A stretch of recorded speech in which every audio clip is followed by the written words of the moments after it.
In 1977, Tom McCarthy pulled off the improbable. He was drafted before Wayne Gretzky into what's now known as the Ontario Hockey League, one of Canada's top junior circuits. While both players entered the pro ranks as teens, Mr. Gretzky wound up in the Hockey Hall of Fame, and Mr. McCarthy landed in prison. But after his release, the ex-National Hockey Leaguer turned his life around, becoming a highly respected junior coach who helped youngsters avoid the mistakes he'd made at their age. Growing up in Mississauga during the 60s and 70s, McCarthy emerged as a scoring phenom.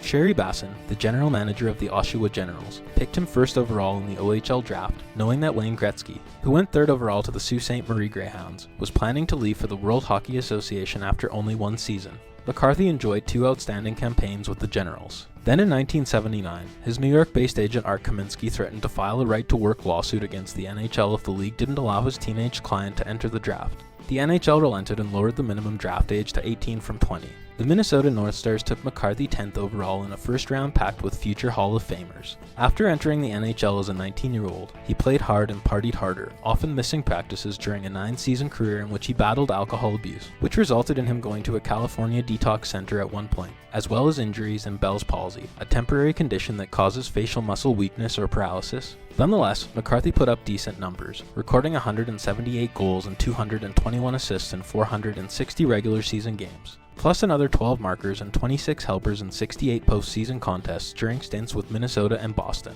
He played in the 1983 NHL All-Star Game and had two chances to win the Stanley Cup. First with Minnesota in 1980-81 when his North Stars fell to the Islanders, and again with Boston in 1987-88 when his Bruins fell to Gretzky's Oilers. Following his second finals loss, which ended another season plagued with injuries and Bell's palsy, McCarthy became an unrestricted free agent. He tried out for the Vancouver Canucks but failed to make the roster. He played in Italy for one season before retiring from hockey to work at his family's restaurant in Minnesota. McCarthy's legal troubles started when he stopped dreaming and became discouraged about the end of his NHL career. He started to feel like his life was over. In 1994, McCarthy was implicated in a large FBI drug sting and pleaded guilty to trucking marijuana from California to Minnesota, a felony because the pot crossed state lines. He was sentenced to 10 years in Leavenworth, a notorious maximum security penitentiary in Kansas. Tom's brother Bill, a Minnesota teacher and former Ottawa Senators scout, said his brother received the stiffest sentence possible because the Reagan government decided that marijuana was the root of all evil. According to Jeff Tate, a police chief in Minnesota, the justice system has since been reformed so non-violent first-time offenders don't receive such strict sentences.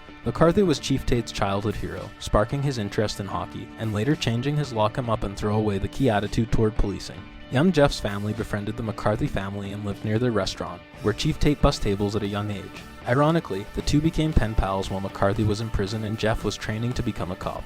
Chief Tate cherishes the letters of advice he received from Tom. Seeing him in prison and getting those letters, and knowing about the experiences he faced, really changed Tate's perspective and made him think about second and third chances. At Leavenworth, McCarthy convinced the warden to allow him to organize a ball hockey league for inmates. That's where he learned he could teach and mentor people who needed a second chance. His brother's relentless negotiating efforts helped Tom get transferred to a Minnesota facility, and eventually Ontario's Kingston Penitentiary before he was released following approximately 5 years behind bars. After he was released, McCarthy reconnected with a former minor hockey foe, and they began working with a friend's Bantam team in Mississauga, with the ex-con coaching and his former foe serving as an on-ice fitness trainer. McCarthy went on to coach, and sometimes partly owned small-town junior teams in lesser-known leagues across Ontario, like the Huntsville Otters and North Bay Junior Trappers, who won the 2013 Northern Ontario Junior Hockey League title. He also spent a season coaching a Romanian pro team, before retiring from the game for good. The Humboldt Broncos' fatal bus crash in 2018 was a big factor in his decision, making him wary of riding buses in snowstorms.